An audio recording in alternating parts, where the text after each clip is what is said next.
Shalom, founders yang dikasih dalam nama Tuhan. Firman Tuhan di dalam Yosua 24 ayat 15 berkata, "Tetapi jika kamu anggap tidak baik untuk beribadah kepada Tuhan, pilihlah pada hari ini kepada siapa kamu akan beribadah. Allah yang kepadanya nenek moyangmu beribadah di seberang sungai Efrat, atau Allah orang Amori yang negerinya kamu diami ini. Tetapi aku dan seisi rumahku, kami akan beribadah kepada Tuhan." Teman-teman yang dikasih dalam nama Tuhan, kehidupan bangsa Israel pada masa itu selalu rentan tinggal di antara orang-orang kafir, orang-orang yang tidak mengenal Allah, atau orang-orang yang tidak bersunat. Nah, sehingga hal ini membuat mereka mudah goyah, sehingga membuat mereka mudah melihat bahwa orang-orang yang tidak menyembah Tuhan sepertinya mengalami kemenangan-kemenangan.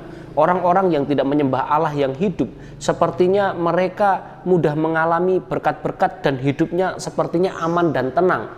Itu yang akhirnya membuat seringkali bangsa Israel berbalik meninggalkan Allah yang hidup dan menyembah kepada berhala-berhala, dan menyembah kepada lembu emas, dan menyembah kepada patung-patung emas lainnya.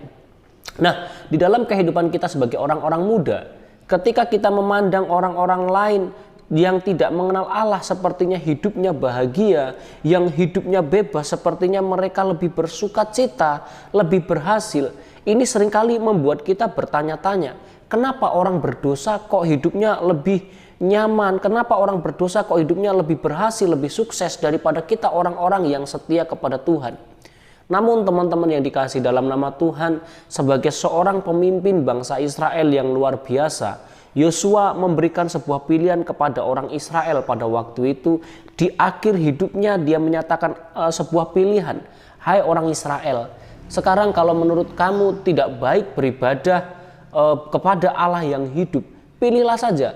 Apakah kamu akan beribadah kepada Allah nenek moyangmu atau kepada Allah orang Amori yang negerinya kamu diami saat ini? Tetapi, ada kata tetapi teman-teman yang dikasih dalam nama Tuhan, Yosua memberikan sebuah teladan pilihan yang baik adalah, aku dan seisi rumahku, aku akan beribadah kepada Tuhan.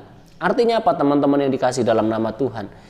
Sekalipun mungkin kita melihat orang-orang yang berdosa hidupnya lebih bahagia, sekalipun kita melihat orang-orang yang tidak setia beribadah, yang tidak perlu menjaga hidupnya benar-benar berkenan di hadapan Tuhan, lebih berhasil, lebih sukses, namun saya mau mengajak kepada kita semuanya, tetaplah memilih untuk hidup berkenan di hadapan Tuhan. Tetaplah memilih untuk hidup beribadah kepada Allah yang benar. Sekalipun banyak tantangan, sekalipun banyak pergumulan yang engkau hadapi, karena engkau sadar bahwa hidupmu bukan hanya berbicara mencapai kesuksesan di dalam dunia ini. Hidupmu bukan hanya berbicara mencapai semua hal yang kita harapkan di dalam dunia ini, tetapi hidup kita juga berbicara mengenai keberhasilan kita melakukan apa yang menjadi kehendak Tuhan. Sampai di akhir nanti Tuhan berkata kepada kita, marilah hai hambaku yang baik dan setia. Nah teman-teman yang dikasih dalam nama Tuhan, biarlah firman Tuhan saat ini menguatkan kita untuk kita terus berjalan memilih hidup layak di hadapan Tuhan, untuk memilih hidup menyenangkan hati Tuhan, sekalipun banyak hal-hal yang tidak menyenangkan yang kita alami di dalam dunia ini. Shalom, Tuhan Yesus memberkati.